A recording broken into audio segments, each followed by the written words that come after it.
Hello everyone, आज हम लोग पढ़ने वाले हैं क्लास 6 की साइंस की बुक से chapter number 10 motion and measurement of distances. तो चलिए चैप्टर को स्टार्ट करते हैं। मोशन का मतलब होता है कि गति, यानी कि जब कोई एक चीज़ अपनी जगह चेंज करती है तो हम कह सकते हैं कि वो चीज़ किस में है, गति में है, यानी मोशन में है। साथ ही इस चैप्टर में हम लोग पढ़ेंगे मेज़रमेंट ऑफ डिस्टेंसेस, यानी कि जो दूरी होती है उसको किस तरह से मेज़र किया जाता है और कौन से डिवाइसेस इसके लिए यूज़ किए जाते हैं। ओके, यहाँ पर इस चैप्टर में मैंने हाईलाइट कर दिया है वो सारे नोट्स जो आपके एग्ज़ाम्स के लिए यूज़फुल हैं और साथ ही आपके नॉलेज के लिए भी। अगर आप चाहें तो आप अपने बुक में भी इसी तरह से हाईलाइट कर सकते हैं और एग्ज़ाम्स के लिए अपनी प्रिपरेशन कर सकते हैं। ओके, तो चलिए चैप्टर को अच्छी तरह से समझते हैं। ये चैप्टर 2 भाग में होगी, पार्ट 1 और पार्ट 2। तो आज हम लोग पढ़ेंगे पार्ट 1। तो यहाँ पर लिखा है कि एक जनरल डिस्कशन हो रही थी बच्चों के बीच में पहली और बूझों की क्लास में, और ये डिस्कशन हो रही थी कि वो उन लोगों ने समर वेकेशन में कहाँ कहाँ उन्होंने विज़िट किया था और किस तरह से विज़िट किया था। कुछ ने कहा कि वो अपने पैतृक गांव गए थे, अपने दादाजी के गांव गए थे ट्रेन से, किसी ने कहा वो बस से गए थे, किसी ने कहा कि फाइनली वो बुलोक कार्ट से गए थे, यानी बैलगाड़ी से गए थे। One student had travelled by an aeroplane, और एक स्टूडेंट किससे गए थे, वो एरोप्लेन का यूज़ करके गए थे। ठीक है, तो बेसिकली यहाँ पर कौन सा स्टूडेंट किस साधन का यूज़ करके, कौन सा मोड्स ऑफ ट्रांसपोर्ट का यूज़ करके वो एक जगह से दूसरी जगह गए थे, यहाँ पर लिखा हुआ है। तो यहाँ पर ज़्यादा कुछ इम्पॉर्टेंट नहीं है, चलिए इम्पॉर्टेंट लाइन को हम लोग कंप्लीट करते हैं। यहाँ पर लिखा है स्टोरी ऑफ ट्रांसपोर्ट, यानी पहले हम लोग पढ़ेंगे ट्रांसपोर्ट के स्टोरी के बारे में, कहानी के बारे में, कि जो ट्रांसपोर्ट है, जो यातायात है, उसकी कहानी क्या है, पुराने ज़माने में किस तरह के साधन यूज़ किए जाते थे, किस तरह के मोड्स ऑफ ट्रांसपोर्ट यूज़ किए जाते थे, और अब कौन से मोड्स ऑफ ट्रांसपोर्ट यूज़ किए जाते हैं। For transport along water routes boats were used from ancient times. यहाँ क्या कहा जा रहा है कि ट्रांसपोर्ट के लिए अगर पानी के रास्ते से जाना होता तो बोट का इस्तेमाल किया जाता था प्राचीन समय में, यानी पुराने ज़माने में जब पानी के रास्ते से एक जगह से दूसरी जगह जाना होता था तो नाव का इस्तेमाल किया जाता था। Later people learned to put together different pieces of wood and give shape to the boats. तो बाद में लोगों ने क्या सीखा था कि जो वुड होते हैं, जो लकड़ी होती है, लकड़ी के जो पीसेस होते हैं अलग अलग, उनको एक साथ उन्होंने रखना सीखा और साथ ही उन्होंने एक नाव के शेप देना सीखा। ठीक है, these shapes imitated the shapes of the animals living in water. तो ये जो शेप हुआ करते थे वो किस तरह के शेप हुआ करते थे, ऐसा शेप होते थे कि जैसे कि पानी के अंदर जो जानवर होते, जैसे मछली हो गई, तो उनके शेप के तरह ही मिलते जुलते बोट्स बनाए जाते थे।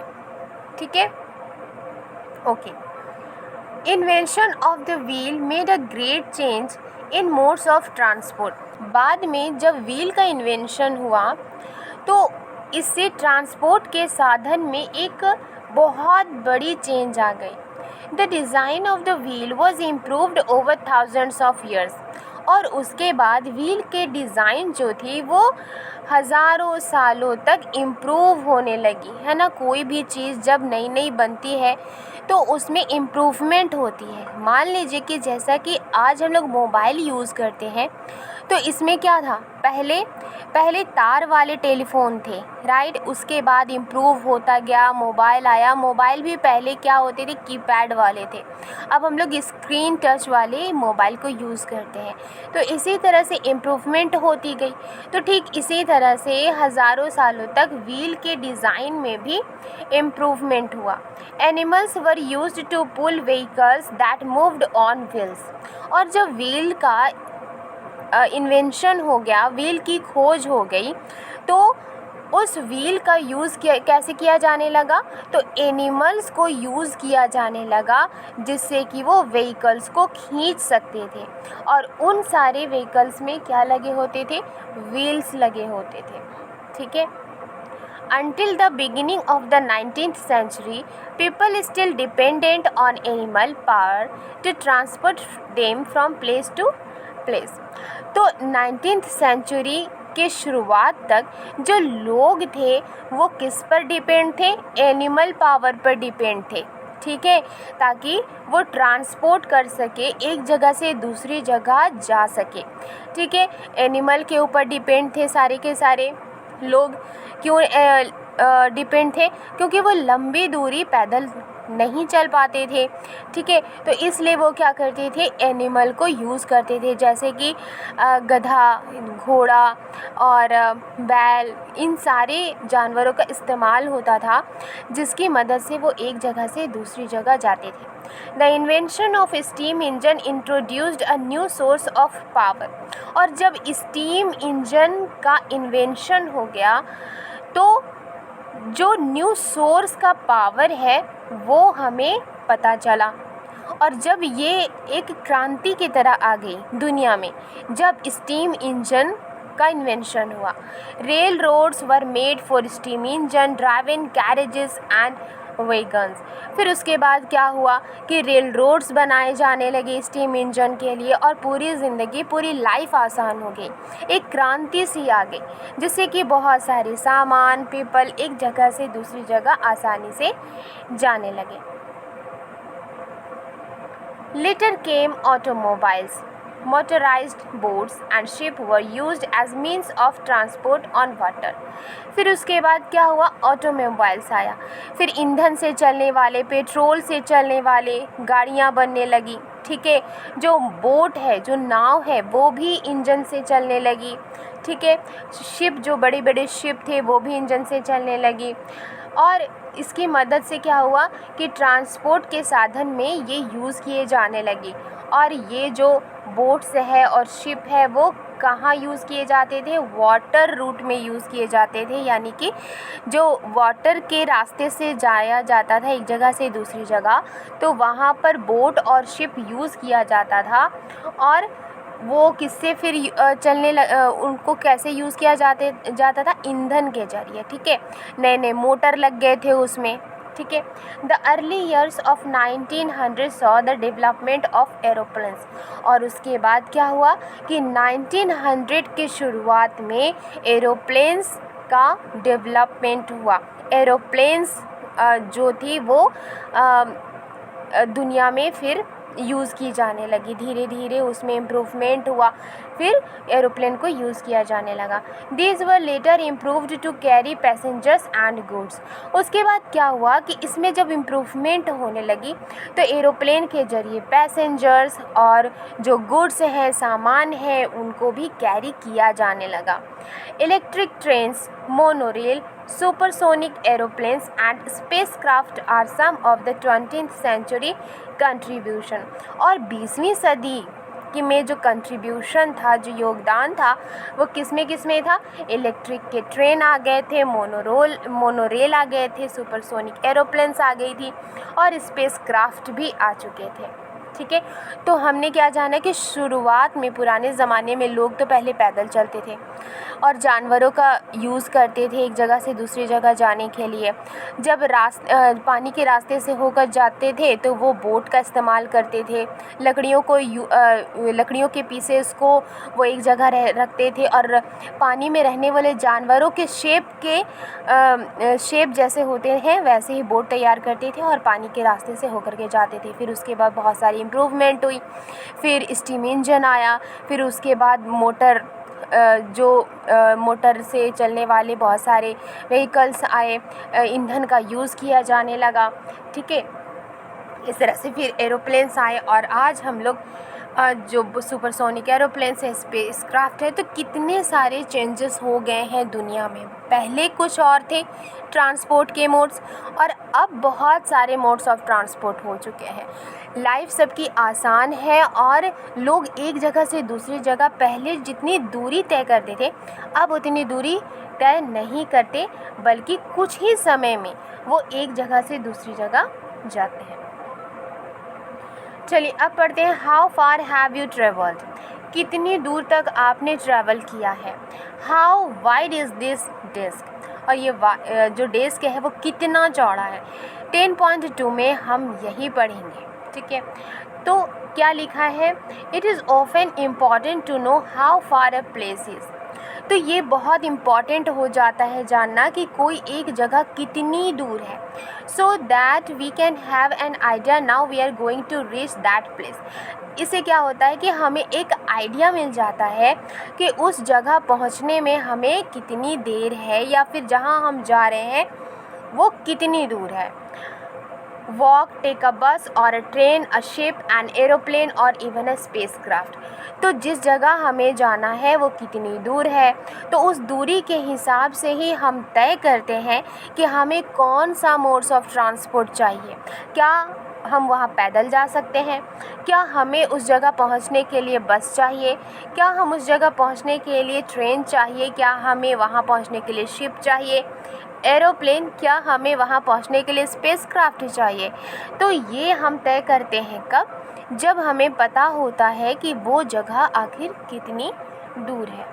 ओके, यहाँ ज़्यादा कुछ इम्पॉर्टेंट नहीं है, सिर्फ एग्जाम्पल्स हैं, तो हम इसे स्किप करते हैं। चलिए आगे बढ़ते हैं। अब 10.3 में हम पढ़ेंगे सम मेज़रमेंट्स के बारे में। कुछ ऐसे मेज़रमेंट्स के बारे में हम लोग 10.3 में पढ़ेंगे। तो 10.3, measurement means the comparison of an unknown quantity.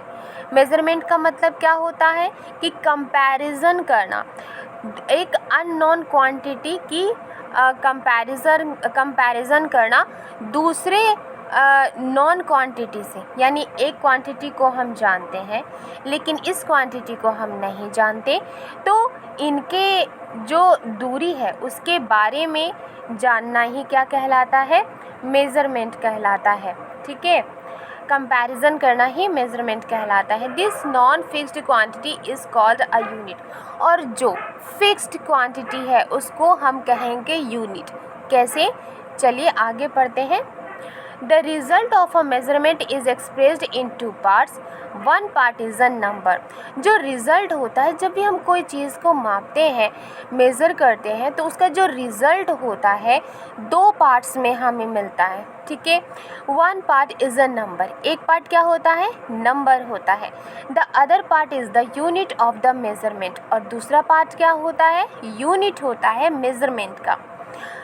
For example, if The length of the room is found to be 12 lengths.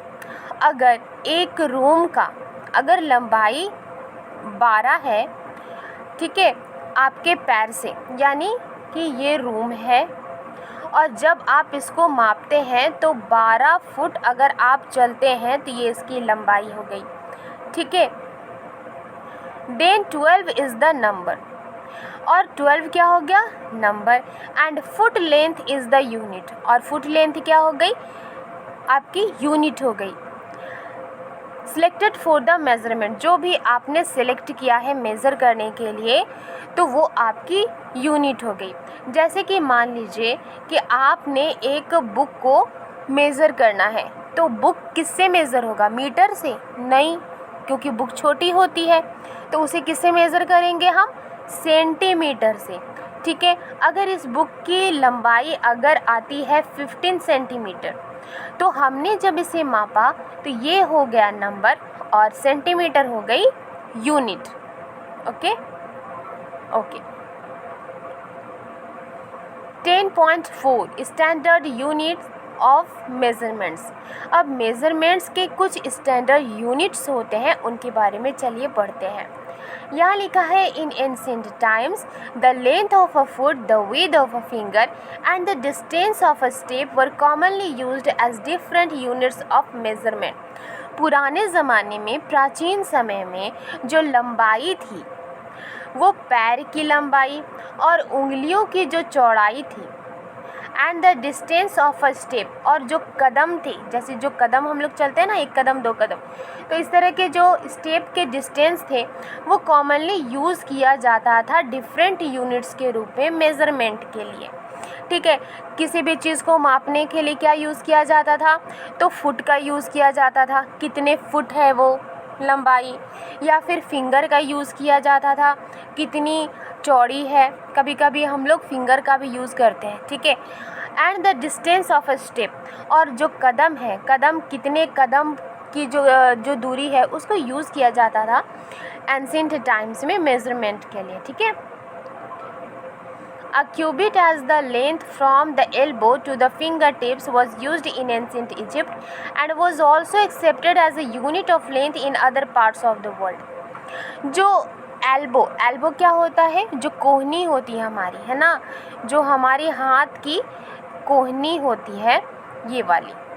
ठीक है, जो कोहनी होती है तो फिंगर तक उसको यूज़ किया जाता था एंशिएंट इजिप्ट में। इजिप्ट एक जगह का नाम है, तो प्राचीन इजिप्ट में एल्बो से लेकर के फिंगर टिप्स तक जो होती थी डिस्टेंस, उसका यूज़ किया जाता था यूनिट के तौर पर। ठीक है, किसी भी चीज़ को मापने के लिए यूज़ किया जाता था। पूरी दुनिया में ये यूज़ किया जाता था। अभी भी हम लोग क्या करते हैं ना कि अगर कुछ चीज़ों को अगर मापना हो तो हम लोग क्या करते हैं, ये एल्बो का यूज़ हम लोग करते हैं। ठीक है, एक कोहनी दूर है, 1 हाथ दूर है, 1-2 हाथ लंबी है, 3 हाथ लंबी, इस तरह से हम लोग यूज़ करते हैं। कभी आपने सुना होगा। फ़िलहाल मेरी ड्राइंग इतनी अच्छी नहीं है, सॉरी अगर ये अच्छी नहीं बनी तो। The Romans measured with their pace और स्टेप्स, और जो रोमन्स होते थे ना वो कैसे यूज़ करते थे, कैसे मापते थे किसी चीज़ को, अपनी कदमों से मापते थे। ठीक है, 1 कदम 2 कदम इस तरह से। इन ancient India small length measurements used वर एन अंगुल यानी फिंगर और अ मुट्ठी यानी फिस्ट। और जो एंशिएंट इंडिया में, हमारे इंडिया में जब ये प्राचीन भारत थी तो छोटे छोटे जो लंबाई होती थी उसको कैसे मापा जाता था, उंगली से, यानी 1 उंगली 2 उंगली 3 उंगली इस तरह से मेज़र किया जाता था, या फिर मुट्ठी का यूज़ किया जाता था किसी भी लंबाई को मापने के लिए, 1 मुट्ठी 2 मुट्ठी 3 मुट्ठी इस तरह से। ठीक है, ओके आगे बढ़ते हैं। Everyone's body parts could be of slightly different sizes. अब हर किसी के बॉडी पार्ट्स तो कुछ ना कुछ थोड़े बहुत डिफरेंट साइज़ के होंगे ही। ठीक है, this must have caused confusion in measurement, और चूँकि हर किसी के बॉडी पार्ट्स का जो मेज़रमेंट है, हाथ उंगली किसी की छोटी हो सकती है, किसी की लंबी हो सकती है। ठीक है, किसी की मुट्ठी छोटी हो सकती है, किसी की लंबी हो सकती है, किसी के स्टेप्स छोटे होंगे, किसी के बड़े होंगे, तो ये बहुत ही ज़्यादा मेज़रमेंट में कन्फ्यूज़न क्रिएट करता था। ठीक है, इन 1790 the French created a standard unit of measurement called the matric system. तो ये जो कन्फ्यूज़न हो रहा था ना, तो इसको दूर कैसे किया गया, तो 1790 को जो फ्रेंच है उन्होंने क्या यूज़ किया, क्या बनाया, एक यूनिट ऑफ मेज़रमेंट उन्होंने क्रिएट किया जिसे मैट्रिक सिस्टम कहा गया। For the sake of uniformity, scientists all over the world have accepted a set of standard units of measurement. और ताकि जो भी मेज़रमेंट हम करें वो इक्वल रहे। ठीक है, तो क्या हुआ कि जो साइंटिस्ट थे, पूरे दुनिया के जो साइंटिस्ट थे, उन्होंने स्टैंडर्ड यूनिट, जो मेज़रमेंट के स्टैंडर्ड यूनिट फ्रेंच ने क्रिएट किए थे, उसके सेट को सभी साइंटिस्ट ने एक्सेप्ट किया। The system of units now used is known as the International System of Units (SI units). चूँकि जब ये पूरी दुनिया में एक्सेप्ट कर लिया गया कि इसी को ही यूज़ किया जाएगा एज अ यूनिट, तो इसे इंटरनेशनल सिस्टम ऑफ यूनिट्स यानी एसआई यूनिट्स कहा गया। The SI unit of length is a metre. और जो एसआई यूनिट जो थी, लेंथ की एसआई यूनिट जो थी वो क्या है, मीटर है। ठीक है। Each metre is divided into 100 equal division. अब जो मीटर है, एक मीटर जो है वो 100 भागों में, इक्वल भागों में बटी हुई थी, जिसे सेंटीमीटर कहा गया। Etch centimetre has 10 equal division. और हर एक सेंटीमीटर 10 इक्वल डिवीज़न में बांटा गया, जिसे कि मिलीमीटर कहा गया। इस तरह से हम कह सकते हैं कि 1 मीटर में 100 सेंटीमीटर होता है और 1 सेंटीमीटर में 10 mm होता है, यानी 10 मिलीमीटर होती है। For measuring large distances metre is not a convenient unit. अब बहुत लंबी अगर डिस्टेंसेस हो तो मीटर तो काफ़ी नहीं है। मीटर क्या है, कन्वीनियंट यूनिट नहीं है, उसके तो बहुत बड़ी एक मेज़रमेंट की ज़रूरत होती है। We define a larger unit of length. तो हम लोग क्या करते हैं कि बहुत लंबी लेंथ की बहुत लंबी यूनिट को डिफ़ाइन करते हैं। इसे क्या कहा जाता है, किलोमीटर कहा जाता है। यानी कि जब 1000 मीटर को रखा जाए तो 1000 मीटर इज़ इक्वल टू कितना होगा, 1 किलोमीटर होगा। Okay okay.